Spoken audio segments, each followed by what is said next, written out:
Saudara, hujan deras disertai angin kencang menerjang kawasan Stadion Pakansari, Kabupaten Bogor, Jawa Barat. Sejumlah pohon tumbang dan atap stadion berterbangan.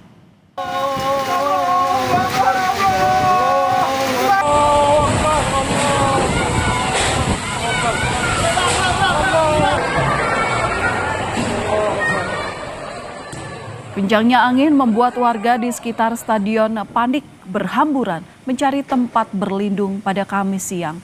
Atap stadion berterbangan serta beberapa pohon tumbang karena tersapu angin. Imbas angin kencang ini sejumlah venue olahraga di Stadion Pakansari mengalami kerusakan.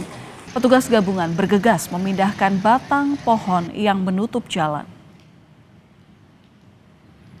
Ada beberapa kerusakan yang ditimbulkan dari kejadian angin kencang tersebut. Dari mulai arah sana ada beberapa, dari mulai bagian gedung yang rusak, kemudian juga ada koperasi ya KDP yang sedang dibangun juga mengalami lumayan kerusakan atapnya cukup berat. Kemudian pohon-pohon peneduh sepanjang jalan di sisi sebelah timur ya, selatan itu mengalami tumbang.